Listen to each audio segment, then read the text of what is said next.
मैं आपको बता रहा हूँ, पहले ऑलरेडी जो है ना, आजादी से लेके अब तक यहाँ तमिल स्कूल भी चलते हैं, हिंदी स्कूल भी चलते हैं। यहाँ मराठी जो है वो प्रमुखता से बोली जाती है, स्वेच्छा से हिंदी अपनाया जाता है। और हिंदी का विरोध जो है, हिंदी का सबसे बड़ा बॉलीवुड सिनेमा कहाँ है? मुंबई में है। हिंदी के जरिए खाने कमाने का काम लोग करते हैं, अरबोपति खरबोपति बनते हैं।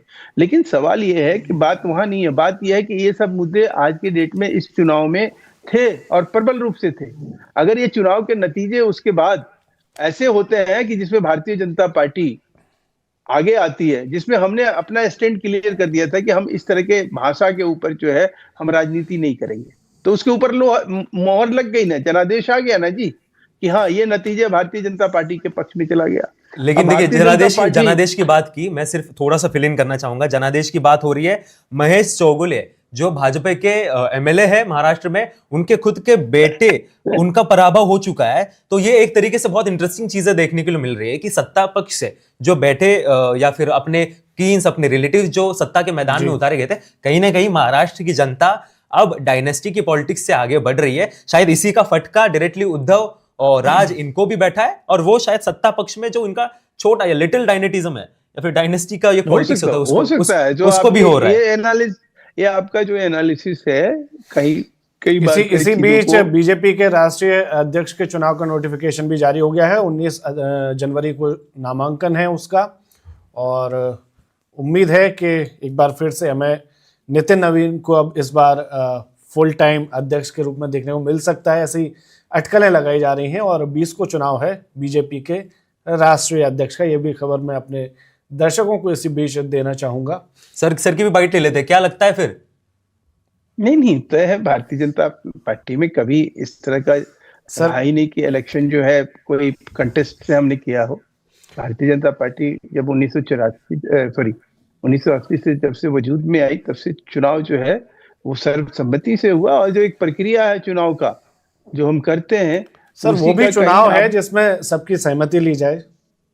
डेमोक्रेटिक पार्टी है तो फिर हाँ, मैं आपको थोड़ा सा ये कर दूं कि जो नितिन नवीन जी हैं अभी जो कार्यवाहक अध्यक्ष है, उनके बारे में स्टेट के तरफ से भी सारी प्रस्ताव आते हैं। हमारे हर एक प्रदेश अध्यक्ष की तरफ से ये प्रस्ताव आता है, और उस प्रस्ताव को कहीं राष्ट्रीय परिषद के अंदर भी किया जाता है। इसका इंडोर्समेंट इस प्रक्रिया के बाद एक और इंडोर्समेंट का प्रक्रिया होगा, वो होगा राष्ट्रीय परिषद, जहां ये घोषणा किया जाएगा कि अब आपके नवनिर्वाचित अध्यक्ष, राष्ट्रीय अध्यक्ष जो है नितिन नवीन जी बन गए हैं।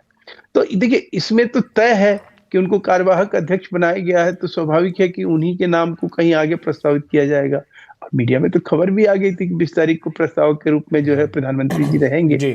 तो ये कोई बड़ी चीज नहीं है, और परंपरा इतनी सुखद होनी चाहिए कि जहां विरोध और विरोधाभास, जहां लोगों को, देखिए क्या होता है कि इस तरह की जब कंट्रोवर्सी होती है, मान लो कि अब कोई ऐसा आदमी खड़ा हो जाता जो नितिन नवीन जी के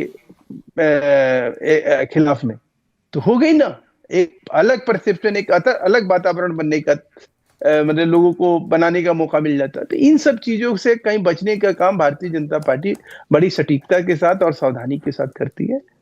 बिल्कुल बिल्कुल। चलिए फिर से एक बार मुंबई के बीएमसी के चुनाव की तरफ हम मुड़ते हैं, और फिर से आंकड़े कहीं उसी मतलब एक तरीके से मंशा दिख रही है। तो फिर 69 जगह पर महायुति अभी भी आगे चल रही है। मैं वही जो बात कह रहा था कि ठाकरे ब्रदर्स 27 पर हैं, कांग्रेस और वीबीए ये 4 पर हैं, 2 अदर्स हैं, जबकि राष्ट्रवादी का बीएमसी में अभी कोई खाता नहीं खुला है। बाकी जगहों पर भी रुझान यही है। पुणे में मुझे उम्मीद थी कि एनसीपी थोड़ी टक्कर दे सकती है, थोड़ी सी, बहुत ज़्यादा नहीं, लेकिन उतनी भी नहीं थी। 7-8 सीटों वाला मामला जो है सिमट गया। ठाणे में भी अच्छा प्रदर्शन रहा है बीजेपी का। नागपुर में गडकरी जी ने जो एक नेतृत्व वहाँ पर बिल्ड किया था, उसके बाद कई सारी चीज़ें बदली और वहाँ भी बीजेपी के पक्ष में है। भिवंडी में भी बीजेपी के पक्ष में है, और भिवंडी में एक अलग सीन देखने को मिल रहा है। यहाँ पर बीजेपी 13 है और अदर्स इंडिपेंडेंट कैंडिडेट जो है वो 12 है, सिर्फ एक का अंतर है। भिवंडी का अगर मैं आपको डेमोग्राफी बताना चाहूँ तो भिवंडी में डेमोग्राफी कुछ इस तरीके से कि वहां पे माइनॉरिटी का वोट काफी ज्यादा है। तो माइनॉरिटी का वोट ज्यादा होते हुए भी वहां पे इंडिविजुअल कैंडिडेट्स का भी वोट ज्यादा है। तो वहां पर लोग कांग्रेस, एमआईएम या फिर इनसे हटकर भी वहां के लोकल कैंडिडेट्स, वहां के लोकल नेताओं का जो दमखम है वहां पर काफी ज्यादा है। इस वजह से वो जो अदर्स का जो एक आंकड़ा हमें ज्यादा दिख रहा है, तो इस वजह से वो ज्यादा दिख रहा है। और कल्याण डोंबिवली केडीएमसी से काफी पास है भिवंडी, तो जो केडीएमसी में हुआ वो एग्जैक्टली भिवंडी में नहीं होते हुए दिख रहा है। लेकिन ये भी बात है कि सत्ता तो बीजेपी क्रॉस कर ही लेगी, इंडिविजुअल्स को कैसे पास लाना यहाँ है। पर टफ फाइट है, एक सीट किसी और के पास भी है, तो इस तरह से 13-13 बट जाते हैं। राइट। लेकिन पुणे में 165 में से 52 पर बीजेपी, शिवसेना 4 पर है और एनसीपी अपना 7 का आंकड़ा भी छुए हुए है। एक और चुनाव जहां पर हो रहे थे वसई विरार, जो देखिए गुजरात की बॉर्डर से काफी क्लोज है, तो वहां पर परंपरागत जो है एक तरीके से बीजेपी अपना दमखम दिखाना चाहती थी, लेकिन वो नहीं हुआ, तो वहां पर भी बीजेपी पीछे चल रही है। मुंबई में इंडिविजुअल ब्रेकअप अगर हमें अभी देखना है नए आंकड़ों के साथ, तो 48 जगह पर बीजेपी आगे है, 21 जगह पर शिवसेना शिंदे आगे है, 24 जगहों पर शिवसेना उद्धव आगे है, 3 सीटों पर एमएनएस, 4 सीटों पर कांग्रेस और अदर्स के पास 2 सीटें जाती हुई हमें दिखने को मिल रही है। तो एक तरीके से मुंबई का जो पिक्चर था, बीएमसी का जो पिक्चर था, सबको जो उम्मीद थी कि कांटे की टक्कर शायद शुरुआत में दिख रही थी, लेकिन अब जाते जाते एग्जिट पोल की तरफ तस्वीर साफ हो रही है कि शायद एग्जिट पोल जो थे वो कहीं ना कहीं अपनी छाप छोड़कर गए हैं एग्जिट पोल पर। अभय, क्या कहेंगे आप कांग्रेस के लिए? मैं कांग्रेस के प्रदर्शन से बहुत निराश हूं, यहाँ तक कि मुझे उम्मीद थी कि शिवसेना ब्रदर्स, ठाकरे ब्रदर्स जो है वो टक्कर दे पाएंगे। उनका भी परफॉर्मेंस उतना अच्छा नहीं रहा जितनी उम्मीद की जा रही थी, शुरुआत में जो टफ फाइट दिख रही थी। लेकिन यही बात है कि अभी तक भी जो काफी ये जो रुझान है उनमें काफी डिफरेंस कम है, कि जैसे जैसे कुछ जगह पर रुझान कंप्लीटली आ रहे हैं, लेकिन वही है कि कांग्रेस हो, ठाकरे ब्रदर्स हो, कहीं ना कहीं मुंबई में जो अरिथमेटिक है, जैसे बिहार का क्या अरिथमेटिक है, बिहार में यही अरिथमेटिक है, जो थर्ड पार्टी बिगेस्ट है जेडीयू, जिसके साथ चला जाएगा ज्यादा से ज्यादा यही हो सकता है कि उनकी सत्ता बनेगी। तो मुंबई में यही बात थी, कांग्रेस को साथ लेना चाहिए था। तो यो मामू जो फॉर्मूला था, वो मामू फॉर्मूला उनके लिए बेहतर हो सकता था, लेकिन अभी ये हुआ है कि जो अपोजिशन का वोट है वो काफी ज्यादा स्प्लिट होते हुए दिख रहा है, क्योंकि ये जो कैंडिडेट्स हमें दिख रहे हैं कॉर्पोरेटर के चुनाव में, ये देखिए वोट सैंपल काफी कम होता है, तो वोट सैंपल जब कम होता है उसमें एक इंडिपेंडेंट भी आपका गणित बिगड़ सकता है, तो वो गणित बिगड़ते हुए यहाँ पर हमें दिख रहा है।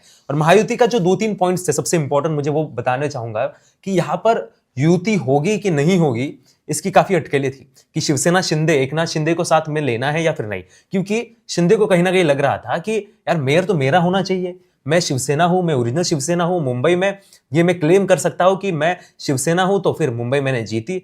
लेकिन वहां पे बीजेपी ने क्लियर कर लिया कि ये एक लॉन्ग स्टैंडिंग गोल है देवेंद्र फडणवीस का या फिर सभी पूरी बीजेपी स्टेट यूनिट का, कि मुंबई जो एक मेट्रो सिटी है, मुंबई जो एक आर्थिक राजधानी कहा जाता है। क्या कल के अखबार में छप सकता है कि एकनाथ शिंदे हारे नहीं, हरवाया गया? ये भी हो सकता है, बिल्कुल हो सकता है। और देखिए हमारे कमेंट्स में कई लोग हैं, कुछ लोग ठाकरे ठाकरे कर रहे हैं, कुछ लोग बोल रहे हैं फक्त देवा बाहू। तो मतलब देवा भाऊ एक नई ब्रांडिंग की गई थी, लेकिन देवा भाऊ ने किसको हराया है?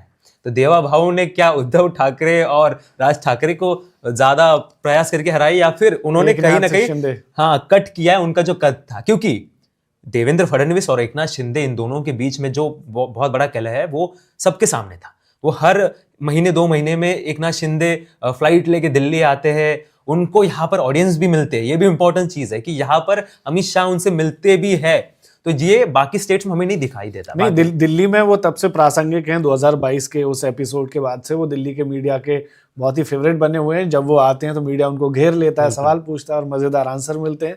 तो ये खेल दिल्ली में चलता रहता है। Subscribe to One India and never miss an update. Download the One India app now.